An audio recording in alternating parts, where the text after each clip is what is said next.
नमस्कार, आप देख रहे हैं चौपाल समाचार। चौपाल समाचार की हर खबर समाज पर करती है असर।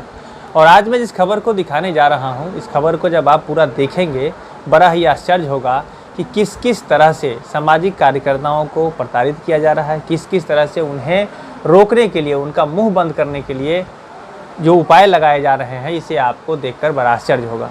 ऐसे में पहले बता दूं कि आज हम लोग फिर से मौजूद हैं व्यवहार न्यायालय के कैंपस में। हमारे साथ ये हैं अधिवक्ता अरविंद कुमार सिंह जी, वरीय अधिवक्ता हैं। आपने पहले भी इन्हें देखा होगा। समाज के जो व्यवस्था है उसमें अपना ये सहयोग लगातार देते रहते हैं। जिनको लोग परेशान करता है इनसे मदद लेते रहते हैं। और ये है जाने माने आरटी एक्टिविस्ट रजी हसन। आपने इन्हें देखा होगा जब ये पटना में जाकर लोगों को आरटीआई के प्रति जागरूक किया करते थे, उस समय भी आपने चौपाल में इन्हें देखा था। आज हम लोग बैठे हैं और समस्या इनके साथ घटित हुई है और मदद अरविंद सर कर रहे हैं। तो पूरी बात देखिए, मैं आपको कहना चाहूँगा पूरा देखिएगा, समझिएगा, तब जाकर समाज की वस्तुस्थिति से आपको अवगत होने का मौका मिलेगा। पहले सर बहुत बहुत स्वागत है आपका। धन्यवाद जी, आपको भी। जी आपका भी बहुत बहुत स्वागत है। जी धन्यवाद, नमस्कार। सबसे पहले आपके पास हम आते हैं रजी हसन जी, क्या मामला है, क्या दिक्कत हुई आपको? मैंने 10-12 आरटीआई लगाया था बिजली विभाग में, और हमारे मोहल्ले में या हमारे सब स्टेशन के अंदर बहुत से चोरी हो रही थी। उसका निकाल के कंप्लेन किया था, तो मेरे 48,000 कुछ रुपए का बिल भेजा गया, जो बिल में हमारा नाम है, हमारे फादर का नाम नहीं है, न हमारा पता है, न हमारा मोबाइल नंबर है, और हमारी उम्र उस वक्त 10 वर्ष की थी तब मुझे कनेक्शन दिया था।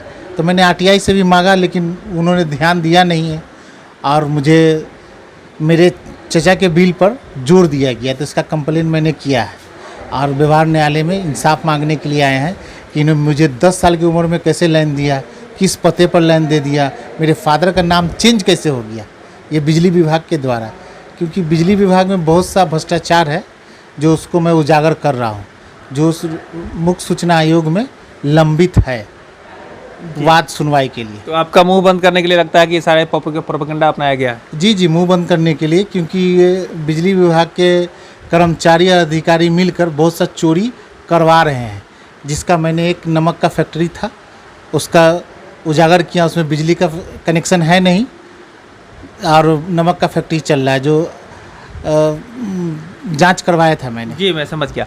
तो देखिए, मैं दर्शकों को कहना चाहूँगा, मामला ये है कि जब ये आरटीआई कार्यकर्ता के रूप में इन्होंने जब कुछ भ्रष्टाचार को उजागर किया, तो बिजली विभाग ने इनके नाम पर एक पुराना कनेक्शन इशू कर दिया। पुराना कनेक्शन करने का मतलब कि जिस समय ये 10 वर्ष के थे उस समय का कनेक्शन इन्होंने इनके नाम पर चालू कर दिया गया।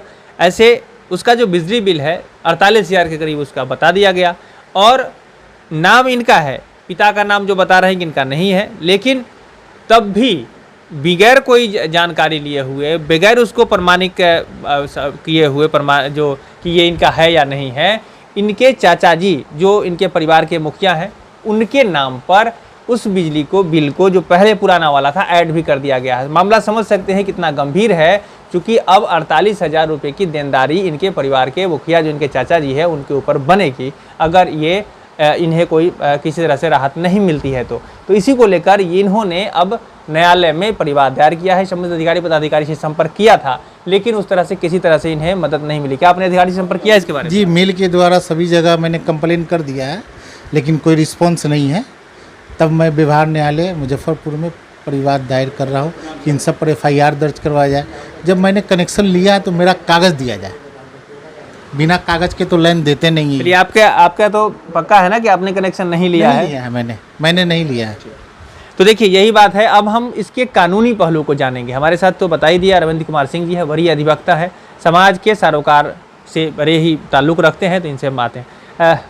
सर, हम ये जानना चाहेंगे कानूनी पहलू कि क्या हुई इनके साथ गड़बड़ी, आप क्या कहना चाहेंगे? देखिए, पद का दुरुपयोग कर मुदाला लोग एक्यूज पर्सन पद का दुरुपयोग किए हैं, सरकारी रिकॉर्ड में छेड़छाड़ किए हैं, मैनिपुलेट किए हैं, और इनको नाजायज़ वसूली के लिए रजी हसन साहब एक आरटीआई एक्टिविस्ट बिहार स्तर के हैं और विद्युत विभाग पर बहुत से आरटीआई लगाए हैं और कमजोरी उजागर किए हैं, और हर एक विभाग में न्यायालय में भी लगाते हैं और उसका कमी उजागर करते हैं और सुधार भी होता है। इसे जनता को और सरकार दोनों को फ़ायदा है।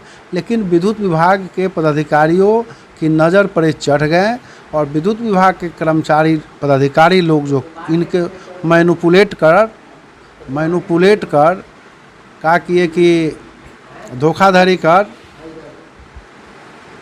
फर्जी कागज़ बनाकर विद्युत कनेक्शन दिखा दिए और दिखा करके इनको नोटिस कर दिए। तो नोटिस के बाद में इन्होंने छानबीन किया तो पूरे कि 10 बरस के, जिस समय कहा जाता है कनेक्शन की बात, 10 बरस एज था, नाबालिग थे, पिता के नाम गलत है और सरासर नाजायज़ ढंग से बिजली विभाग के पदाधिकारी को जब इन्होंने विरोध किया इस बात का कि जांच करिए, हम कनेक्शन कभी लिए ही नहीं, तो भी कोई कार्रवाई नहीं किए और बहुत से आरटीआई लगाए हैं। उसका कॉपी भी परिवाद के साथ दायर किया गया है। ये थाना, नगर थाना में भी कंप्लेन करने गए थे, लेकिन नगर थाना देखा कि बड़े पदाधिकारी लोग की बात है तो ये लोग बोला कि जाइए न्यायालय में केस करिए।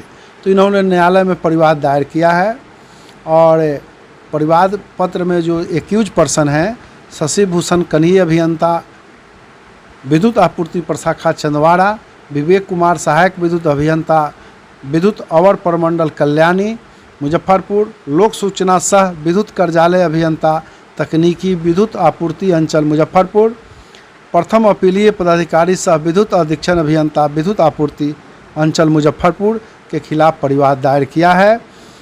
परिवाद पत्र को न्यायालय ने सुनवाई हेतु रख लिया है और स्वीकार कर लिया है। 30/8 को सुनवाई की तिथि मुकर्रर की गई है और आशा है और पूर्ण विश्वास है कि न्यायालय द्वारा इनको न्याय मिलेगी और एक्यूज पर्सन को आपराधिक कृत्य के लिए सज़ा भी दिलाया जाएगा।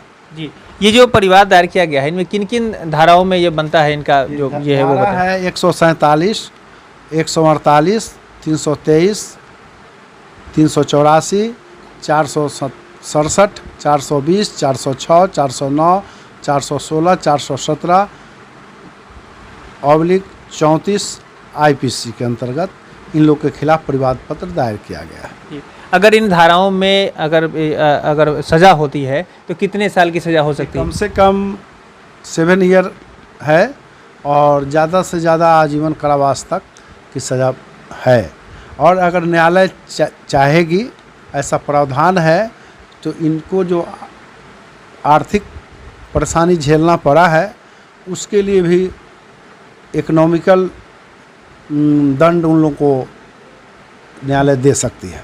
जी, तो देखिए आपने सुन लिया कि किस तरह से इन्हें प्रताड़ित किया गया था। अब ये मामला न्यायालय में पहुंच गया है और जिस तरह का इन्होंने बताया कि जिन धाराओं में इन पर ये मुकदमा बनता है उन धाराओं में कम से कम 7 साल की सज़ा हो सकती है। तो देखिए आपने तो देखा होगा कि लोकतंत्र में जो भी स्तंभ है उसमें न्यायालय का बहुत बड़ा महत्व है। जब भी किसी व्यक्ति के ऊपर कोई समस्या आती है तो न्यायालय में उसका निदान निकलता है और इसे बहुत ही सम्मानित तरीके से आपको महसूस हुआ होगा कि लोगों को मदद मिलती है।